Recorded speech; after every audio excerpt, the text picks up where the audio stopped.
ಗ್ರಾಮ ಪಂಚಾಯಿತಿಯಲ್ಲಿ ಈ ಸ್ವತ್ತು ಮಾಡಿಸುವುದು ಹೇಗೆ? ಇಲ್ಲಿದೆ ಸರಳ ವಿಧಾನ. ಇದರ ಕಂಪ್ಲೀಟ್ ಮಾಹಿತಿ ತಿಳಿಸಿಕೊಡುತ್ತೇವೆ. ನೀವು ಚಾನಲ್ಗೆ ಹೊಸಬರಾಗಿದ್ದರೆ ಸಬ್ಸ್ಕ್ರೈಬ್ ಆಗಿ ಮತ್ತು ಬೆಲ್ ಐಕಾನ್ ಆನ್ ಮಾಡಿಕೊಳ್ಳಿ. 2023 ಜೂನ್ನಲ್ಲಿ ಗ್ರಾಮ ಪಂಚಾಯಿತಿಗಳ ವ್ಯಾಪ್ತಿಯ ಆಸ್ತಿಗಳಿಗೆ ಈ ಸ್ವತ್ತು ದಾಖಲೆ ನೀಡುವ ವ್ಯವಸ್ಥೆಯನ್ನು ಜಾರಿಗೆ ಬಂದಿದ್ದು, ಇದಕ್ಕಾಗಿಯೇ ಗ್ರಾಮೀಣಾಭಿವೃದ್ಧಿ ಮತ್ತು ಪಂಚಾಯತ್ ರಾಜ್ ಇಲಾಖೆ ತಂತ್ರಾಂಶವೊಂದನ್ನು ಅಭಿವೃದ್ಧಿಪಡಿಸಿದ್ದು, ಅದರ ಮೂಲಕವೇ ಈ ಸ್ವತ್ತು ದಾಖಲೆಯನ್ನು ಸೃಜಿಸಿ ನೀಡಲಾಗುತ್ತಿದೆ. ಇದೀಗ ಈ ಸ್ವತ್ತು ದಾಖಲೆ ನೀಡಿಕೆಯಲ್ಲಿನ ನ್ಯೂನತೆಗಳನ್ನು ಸರಿಪಡಿಸಿ ಹೊಸ ತಂತ್ರಾಂಶವನ್ನು ರೂಪಿಸಲಾಗಿದೆ.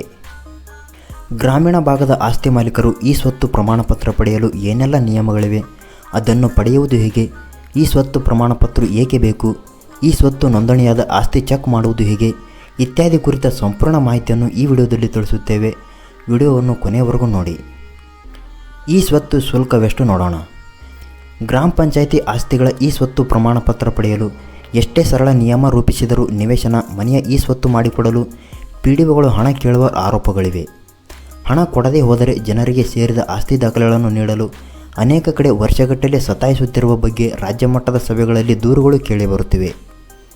ನಿಯಮಗಳ ಪ್ರಕಾರ 50 ರೂಪಾಯಿ ಶುಲ್ಕ ಪಡೆದು ಈ ಸ್ವತ್ತು ತಂತ್ರಾಂಶದಲ್ಲಿ ಅರ್ಜಿ ಅಪ್ಲೋಡ್ ಮಾಡಿ 45 ದಿನಗಳಲ್ಲಿ ಈ ಖಾತಾ ಪೂರ್ಣಗೊಳಿಸಬೇಕು.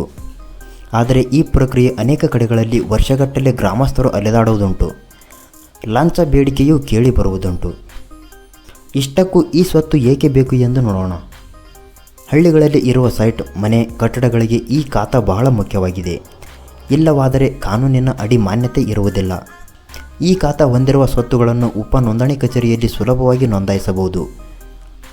ಹಾಗೊಂದು ವೇಳೆ ಮನೆ ನಿವೇಶನಗಳಿಗೆ ಈ ಸ್ವತ್ತು ಇಲ್ಲವಾದರೆ ಬ್ಯಾಂಕ್ ಸಾಲ, ಹಕ್ಕು ಬಿಡುಗಡೆ ಪತ್ರ, ಇನ್ನಿತರ ಕರಾರುಗಳನ್ನು ಉಪ ನೋಂದಣಿ ಕಚೇರಿಯಲ್ಲಿ ಮಾಡಲು ಆಗುವುದಿಲ್ಲ. ಈ ಕಾರಣಕ್ಕಾಗಿ ಈ ಸ್ವತ್ತು ಕಡ್ಡಾಯ ಮಾಡಲಾಗಿದೆ. ಗ್ರಾಮ ಠಾಣಾ ಮತ್ತು ಸಕ್ಷಮ ಪ್ರಾಧಿಕಾರದಿಂದ ನಕ್ಷೆ ಅನುಮೋದಿಸಿ ಅಭಿವೃದ್ಧಿಪಡಿಸಿರುವ ಹೊಸ ಬಡಾವಣೆಗಳ ನಿವೇಶನಗಳಿಗೆ ಪಂಚತಂತ್ರ ತಂತ್ರಾಂಶದಲ್ಲಿ ಈ ಸ್ವತ್ತು ಅನ್ವಯ ಪ್ರತಿ ಪಂಚಾಯಿತಿ 9 ಮತ್ತು 11A ಖಾತಾ ನೀಡಬೇಕು. 2013 ಒಳಗೆ ಅಭಿವೃದ್ಧಿಯಾಗಿರುವ ಬಡಾವಣೆ ಅಥವಾ ಮನೆಗಳಿಗೆ ವಿದ್ಯುತ್ ಬಿಲ್ ಅಥವಾ ಸೀಲ್ ಡೀಡ್ ಪಡೆದು 11B ಖಾತಾ ವಿತರಿಸಬೇಕೆಂದು ರಾಜ್ಯ ಸರ್ಕಾರ ಸೂಚಿಸಿದೆ. ಆದರೆ ಅನೇಕ ಗ್ರಾಮ ಪಂಚಾಯಿತಿಗಳಲ್ಲಿ ಈ ಸ್ವತ್ತು ಕೊಡಲು ಹಣದ ಬೇಡಿಕೆ ಇಡುತ್ತಿದ್ದಾರೆ. ಹಣ ಕೊಟ್ಟರೆ ಸೂಕ್ತ ದಾಖಲೆ ಇಲ್ಲದಿದ್ದರೂ ಈ ಸ್ವತ್ತು ಮಾಡಿಕೊಡುತ್ತಾರೆ. ಲಂಚ ಕೊಡದಿದ್ದರೆ 45 ದಿನಗಳಲ್ಲಿ ಆಗಬೇಕಿದ್ದ ಕೆಲಸಕ್ಕೆ ವರ್ಷಗಟ್ಟಲೆ ಸಮಯ ತೆಗೆದುಕೊಂಡು ಆಸ್ತಿ ಮಾಲೀಕರನ್ನು ಅಲೆದಾಡಿಸುತ್ತಾರೆ. ಆಸ್ತಿ ಮಾಲೀಕರಿಂದ ಇಂತಿಷ್ಟು ಹಣ ಫಿಕ್ಸ್ ಮಾಡಲಾಗುತ್ತದೆ. ಒಂದು ವೇಳೆ ಕೇಳಿದಷ್ಟು ಹಣ ಕೊಡದಿದ್ದರೆ ಅರ್ಜಿ ಮುಂದೆ ಸಾಗುವುದಿಲ್ಲ. ಈ ಸ್ವತ್ತು ನೀಡಲು ಇರುವ ಸಮಯ. ಈ ಸ್ವತ್ತು ಕೊಡುವ ಜವಾಬ್ದಾರಿ ಪಿಡಿಒಗೆ ವಹಿಸಲಾಗಿದೆ. ನಿವೇಶನ ಅಥವಾ ಮನೆಯ ಮಾಲೀಕನ ಭಾವಚಿತ್ರ, ಪಹಣಿ, ತೆರಿಗೆ ರಸೀದಿ, ಮನೆ ಅಥವಾ ನಿವೇಶನದ ಫೋಟೋ ಕೊಟ್ಟು ಚೆಕ್ ಬಂದಿ ಪಡೆಯಬೇಕು.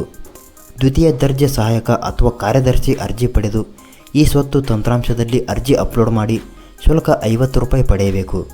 ಅರ್ಜಿ ಪಡೆದು 45 ದಿನಗಳಲ್ಲಿ ಈ ಖಾತಾ ಪೂರ್ಣಗೊಳಿಸಬೇಕು. ಅಕಸ್ಮಾತ್ ಗ್ರಾಮ ಠಾಣಾ ವ್ಯಾಪ್ತಿಯಲ್ಲಿ ಮನೆ, ನಿವೇಶನ ಇದ್ದರೆ ಪೋಜಣಿಯಲ್ಲಿ ನಕ್ಷೆಗೆ ಅರ್ಜಿ ಸಲ್ಲಿಸಿ ಆಸ್ತಿ ಮಾಲೀಕರಿಗೆ ಶುಲ್ಕ ಪಾವತಿಗೆ ಸೂಚಿಸಬೇಕು. ಪೋಣಜಿಗಾಗಿ ಸ್ಥಳೀಯ ನಾಡ ಕಚೇರಿಯಲ್ಲಿ ಶುಲ್ಕವಾಗಿ 800 ರೂಪಾಯಿ ಪಾವತಿಸಬೇಕು.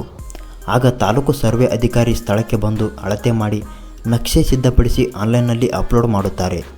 ಮುಂದೆ 21 ದಿನಗಳಲ್ಲಿ ಈ ಸ್ವತ್ತು ಖಾತಾ ಕೊಡಬೇಕೆಂದು ಇಲಾಖೆ ಸೂಚಿಸಿದೆ. ಈ ಸರಳ ನಿಯಮಬದ್ಧ ಕ್ರಮವನ್ನು ಅನುಸರಿಸಿ ಸುಲಭವಾಗಿ ಗ್ರಾಮ ಪಂಚಾಯಿತಿಯಲ್ಲಿ ಆಸ್ತಿ ಈ ಸ್ವತ್ತು ನೋಂದಣಿ ಮಾಡಿಸಬಹುದಾಗಿದೆ. ಈ ಸ್ವತ್ತು ನೋಂದಣಿಯಾದ ಆಸ್ತಿ ಹೀಗೆ ಚೆಕ್ ಮಾಡಿ. ನಿಮ್ಮ ಗ್ರಾಮದ ಆಸ್ತಿಗಳ ಈ ಸ್ವತ್ತು ವಿವರವನ್ನು ನಿಮ್ಮ ಮೊಬೈಲ್ನಲ್ಲಿ ಪರಿಶೀಲಿಸಬಹುದು. ಈ ಸ್ವತ್ತು ಆಸ್ತಿ ವಿವರ ಚೆಕ್ ಮಾಡುವ ಡೈರೆಕ್ಟ್ ಲಿಂಕ್ ಈ ವಿಡಿಯೋದ ಡಿಸ್ಕ್ರಿಪ್ಷನ್ನಲ್ಲಿದೆ. ಆ ಲಿಂಕ್ ಮೇಲೆ ಒತ್ತಿದರೆ ಗ್ರಾಮೀಣಾಭಿವೃದ್ಧಿ ಮತ್ತು ಗ್ರಾಮ ಪಂಚಾಯತ್ ರಾಜ್ ಇಲಾಖೆಯ ಈ ಸ್ವತ್ತು ತಂತ್ರಾಂಶದ ಆಸ್ತಿಗಳ ಶೋಧನೆ ಪುಟ ತೆರೆಯುತ್ತದೆ. ಅಲ್ಲಿ ಫಾರ್ಮ್ 11B ಆಯ್ಕೆ ಮಾಡಿಕೊಂಡು ನಿಮ್ಮ ಜಿಲ್ಲೆ, ತಾಲೂಕು, ಗ್ರಾಮ ಪಂಚಾಯತ್ ಹಾಗೂ ಗ್ರಾಮವನ್ನು ಆಯ್ಕೆ ಮಾಡಿಕೊಳ್ಳಿ. ಬಳಿಕ ಆಲ್ ಆಪ್ಷನ್ ಇರುತ್ತದೆ, ಅದನ್ನು ಆಯ್ಕೆ ಮಾಡಿಕೊಂಡು ಸರ್ಚ್ ಮೇಲೆ ಕ್ಲಿಕ್ ಮಾಡಿ.